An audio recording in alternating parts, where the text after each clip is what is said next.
Let's get to Tim Walz, who, just when you think no one's sitting at this table, neither she nor the big white blanket, can embarrass themselves any further, he does. She asks him, to her credit, about the carrying the weapons in war, which we know is a lie. He never served in war. He's been stealing valor for quite some time. And take a listen to this answer. Say, hey, when there's a problem, you call a man. The Democrats can't even tell you what a man is. So when you hear Walz brag about how much of a man he is, what does that tell you?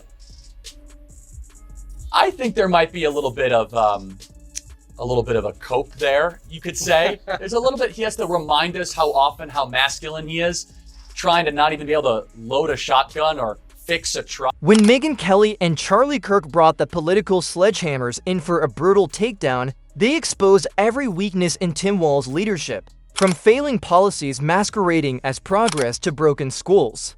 It wasn't just criticism, it was demolition. They pulled back the curtain and exposed a governor who was more interested in making headlines than achieving results.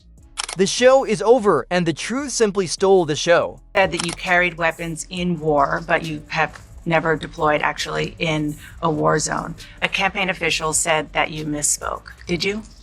Well, first of all, I'm incredibly proud. I've done 24 years of wearing the uniform of this country. Equally proud of my service in a public school classroom, whether it's Congress or the governor. My record speaks for itself, but I think people are coming to get to know me. I speak like they do.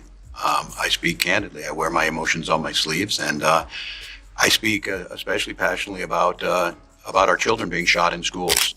I'll tell you one thing.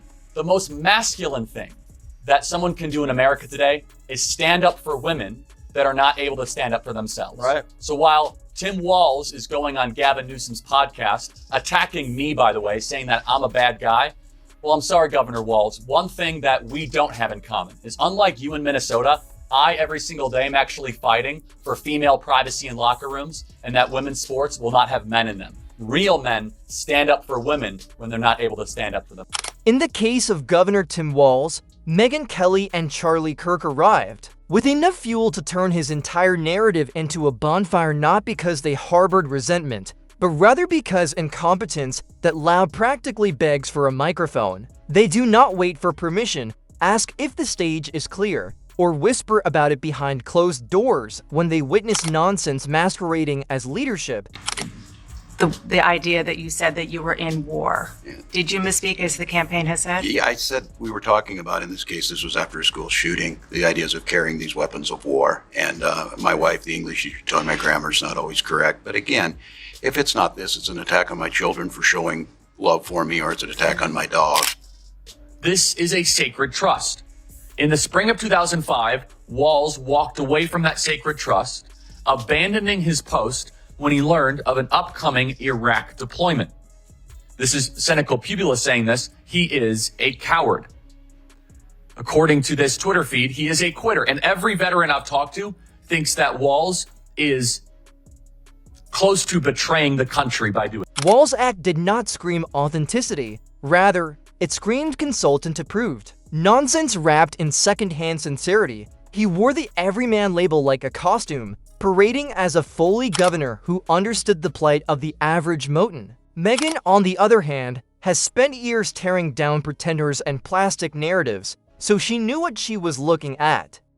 What Walz did is the moral equivalent of a mother dropping off her 5 preteen children at an orphanage in the dead of night so that she could run for Congress. Yes, it is that bad. This was more than just abandoning troops. It also reflects a major personal deficit in his character and makeup. By the way, this is written by a veteran. Megyn started to reveal the disconnect between Governor Walz's leadership and his message by removing his glitzy exterior. He ran on a platform of unity and openness, but instead ruled with a lack of clarity and a tendency to transfer responsibility, much like a child blaming a cup for spilt milk. She claimed that he avoided accountability, held a press conference that provided no answers, and announced a vague strategy as the essence of his leadership style. In contrast, Charlie Kirk took a harsh stance against the economic failures. By making fun of how taxes increased, regulations became more stringent, and companies left Minnesota more quickly than a snowfall clears the streets. He criticized Walz's budgetary policies. Charlie maintained that Walz suppressed the private sector because he believed that prosperity meant more government jobs. Megyn and Charlie zoomed out together to the larger picture of pandemic mishandling. Walz behaved like a full-time fear machine and a part-time epidemiologist. As Megyn pointed out, schools were closed while bars were granted waivers. Small businesses were subject to lockdowns while large firms remained open. She argued it was politics in a lab coat, not science. The idea that you said that you were in war. Did you misspeak as the campaign has said? Yeah, I said we were talking about, in this case, this was after a school shooting, the ideas of carrying these weapons of war. And my wife, the English teacher, told me my grammar's not always correct. But again, if it's not this, it's an attack on my children for showing love for me, or it's an attack. Using receipts as fuel, Charlie demonstrated how Walz selectively highlighted certain data one week and buried it the next, depending on the sentiment of the population.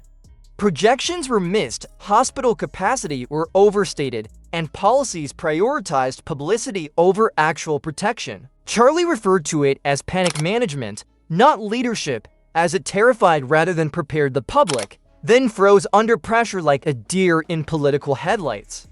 Megyn criticized the theater, pointing out that Walz usually showed up for picture ops at the perfect time: protests, immunizations, a somber expression, sleeve rolled up, as if he were the lead in the burden of leadership. However, when the actual repercussions were apparent, cities burning, children falling behind, tiny enterprises collapsing, he disappeared. A ghost with a group of campaigners, Charlie was also not amenable to the George Floyd riots. Walz delayed too long, he explained, allowing turmoil to engulf communities while police were overburdened and only bringing in the National Guard after the damage was done. Tim Walz then lied about it to run for Congress and acted as if he was on the front lines. And people in Walz's battalion died. People under his supervision died.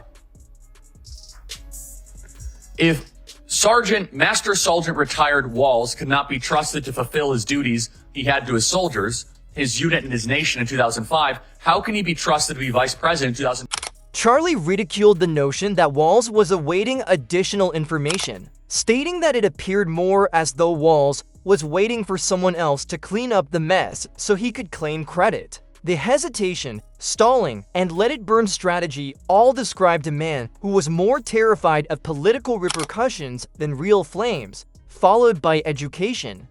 Megyn launched into Walz's school record with the accuracy of someone who understands just how badly children have been let down by incompetent leadership. She highlighted how Walz, a former teacher, oversaw one of the most significant declines in educational performance Minnesota had seen in years, with reading and math scores plummeting. Instead of offering a course correction, Walz offered more virtual learning and fewer real solutions, which both contributed to the culture problems. Megyn analyzed how Walz has attempted to play both sides of every social issue, ultimately becoming the political equivalent of lukewarm soup. He never leads with conviction, only calculation, and in his attempt to please everyone, he ended up pleasing even fewer. She also criticized him for supporting radical agendas while posing as the adult in the room, arguing that his version of moderation was really just a Minnesota accent. What kind of bullshit is that? No, you don't, sir. We don't lie about military service we didn't actually perform, like going to war. We don't steal valor by saying that we had a higher rank in the National Guard than we did. We don't run around saying we served in Operating Enduring Freedom in Afghanistan when we didn't. We don't stand and watch somebody say that we were in combat in Iraq when we weren't. Charlie criticized Walz for his allegiance to the political establishment, claiming that he didn't lead Minnesota, but rather adhered to party funders, talking points, and every progressive trend, put the children in masks, shut down places of worship but let bars open, disavow criminal activity. Walz obeyed like a windstorm bobblehead, Walz was a Democratic brand manager wearing winter boots, not a governor in Charlie's opinion. Megyn turned her focus to public safety, emphasizing how Walz left police enforcement demoralized, underfunded, and stigmatized. Crime increased, morale plummeted, and the leadership pretended that public safety was a contentious political issue. By relating soft-on-crime policies to practical repercussions, she supported her argument with statistics, officer resignations, and community testimonies. Walz not only failed to avert the mayhem, but he also contributed to it. Together, they offered a scathing and comprehensive critique that touched on safety, education, culture, leadership, and the economy. Do not yell, only accuracy. It stung because it was deadly, but not loud. Attacking me, by the way, saying that I'm a bad guy. Well, I'm sorry, Governor Walz. One thing that we don't have in common is, unlike you in Minnesota, I, every single day, am actually fighting for female privacy in locker rooms and that women's sports will not have men in them. Real men. What remained after they eliminated the talking points, disassembled the justifications, and ridiculed the half-baked narratives was a picture of a man who spoke big but acted tiny and governed as though he was constantly waiting for someone else to initiate contact. And it wasn't over yet. Megyn promised to keep the focus on leadership that fails the people it claims to represent. Charlie pledged to continue exposing the data, inconsistencies, and political gimmicks that attempt to pass for governance because, in reality, Tim Walz may continue to smile during press conferences, but the curtain has been pulled. Megyn and Charlie persisted in their demands, digging into Walz's climate plan next. This was a well-executed political ploy that seemed fine on paper, but fell apart due to its own inconsistencies. Megyn pointed out that Walz loved talking about green energy as if he were trying out for a commercial for solar panels. But back in Minnesota, the roads were still in disrepair and people were freezing in the winter due to malfunctioning energy grids and bad planning. It was all show and no substance, just glossy headlines without any real action. From that clarification. And then here's two pieces of this that are really, I speak like they do. People are coming to get to know me. I speak like they do. I speak candidly. I wear my emotions on my sleeves. And I speak especially passionately about, and then he goes on to blame it on the school shootings. I guess he was upset about school shootings, so he lied. But stop saying you speak like we do. I speak like regular. Charlie carefully examined the budget, breaking it down like a maths teacher weary of seeing pupils struggle with the fundamentals. The figures were honest. Even though Minnesota was generating a lot of tax revenue, it was never able to address the underlying issues. Charlie referred to it as reverse alchemy, saying that they had transformed gold into potholes. He made fun of the state's infatuation with tax increases in the guise of progress, which was only evident in staged photo shoots and political flyers. Megyn shifted her attention to healthcare, another pressing subject for Walz, who promised reforms, but delivered nothing but bureaucratic sludge. Rural hospitals suffered, and the only thing that increased was the size of the committees working to find solutions. Fallout continues for Tim Walz on the disastrous performance he delivered, in particular when it comes to his self-described knuckle-headed behavior, which was just his latest in a series of lies. The reason he resorted to, I'm a knucklehead, was he got confronted with his latest lie that's been unearthed. There's a long list of them. This one was that he was in China when the Tiananmen Square disaster unfolded, when hundreds of people were killed. You know whether you were in a place where hundreds of people are being massacred by their government.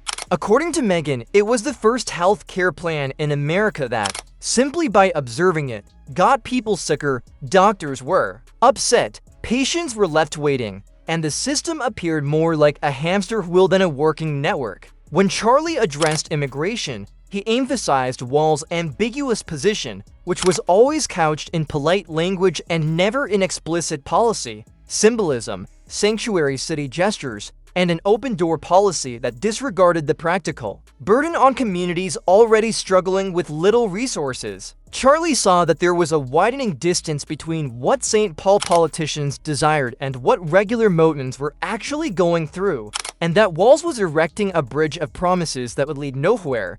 If it's not this, it's an attack on my children for showing love for me, or it's an attack on my dog. This took chutzpah. Let's go through it. You said you carried weapons in war, but you've never deployed in a war zone. A campaign official of yours said you misspoke. Did you?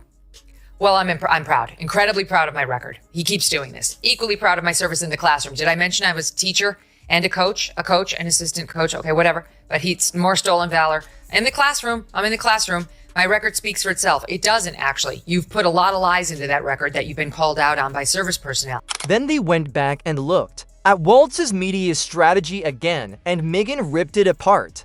She said that his idea of transparency was allowing reporters to watch him, even though she had seen many high-profile politicians hide behind press agents. Charlie read a statement, written by 6 people he had never met. He nodded and added that Walz treated media appearances like group projects in college, showing up at the end and expecting credit while the damage continued to mount behind the scenes. In the meantime, teachers, burned out business owners, and others gave up. Disgusting, repulsive, and reprehensible examples of abandoning one's unit, of turning back on country and instead for own personal comfort and safety that we have ever seen in politics. And it's far worse than I even think people are describing it. It is worse than stolen valor. It is abandoning your fellow soldiers. What did Walz do? He called it progress after holding a round table with like-minded people. Megyn ended by hammering the culture of complacency under Walz. She said that every disaster was followed by a carefully worded press release that blamed the system rather than the leadership. Megyn made it clear that this was not just about political disagreement, but also about a governor who failed to show up when it mattered most.